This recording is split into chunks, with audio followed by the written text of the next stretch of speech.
Hello everyone. Now we are going to see about Gauss law in electromagnetic fields. Gauss law, it is used to find the electric flux in the irrespective shape of the closed surface. This is the statement of Gauss law.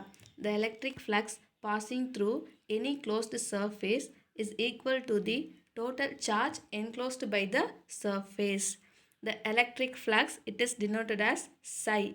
It is calculated from electric flux density by taking the surface integral is equal to the charge enclosed by the surface is Q enclosed.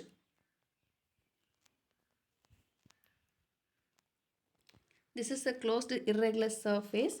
The total charge enclosed by the surface is Q. It may be in any form of distributions. Consider a small differential surface ds at point P.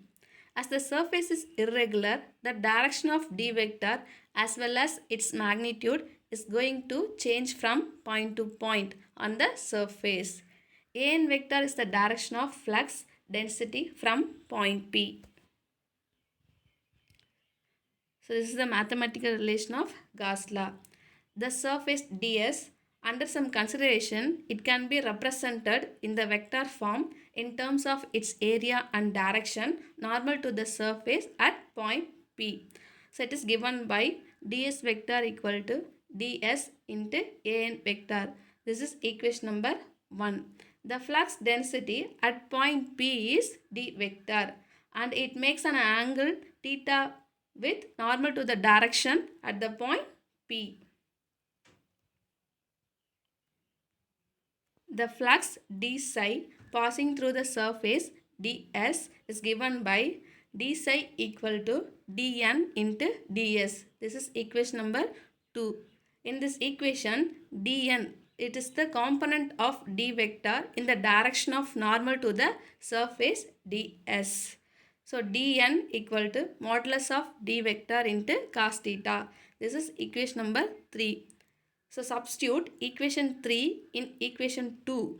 We will get d psi equal to modulus of d vector cos theta into ds. So this is equation number 4. From the definition of dot product, a vector dot b vector equal to modulus of a vector into modulus of b vector into cos theta. So we can rewrite the fourth equation. We will get d psi equal to modulus of d vector into ds into cos theta. So we can write d psi equal to d vector into ds vector. This is equation number 6. It is the equation of flux passing through the incremental surface area ds. By taking the integration for the equation number 6, we will get psi equal to integration of d psi. We will get surface integral of d vector dot ds vector. This is equation number 7.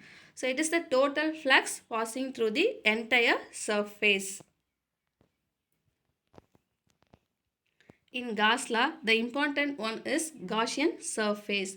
The surface over which the Gauss law is applied is called Gaussian surface. From the seventh equation, the irrespective of the shape of the surface and the charge distribution, total flux passing through the surface is the total charge enclosed by the surface. So psi equal to surface integral of d vector dot ds vector is equal to q enclosed. So this is the statement of our Gauss law. So next we will see the different types of charge distributions in Gauss law. The first one, if there are n number of point charges enclosed by the surface like q1, q2, etc., qn. So we can calculate the total flux for this psi equal to summation of qn. The second one, if there is a line charge with line charge density rho L. So we can calculate total flux psi equal to, we are taking line integral of rho L into dl. The next one, if there is a surface charge with a surface charge density rho s, the flux psi equal to surface integral of rho s into ds. The last one, if there is a volume charge with a volume charge density rho v, so we can write the flux psi equal to taking volume integral of rho v into dv. Next, the applications of Gauss law. First application, to find the electric field for a symmetrical charge distributions such as infinite line charge, spherical shell of charge, infinite sheet of charge and coaxial cable.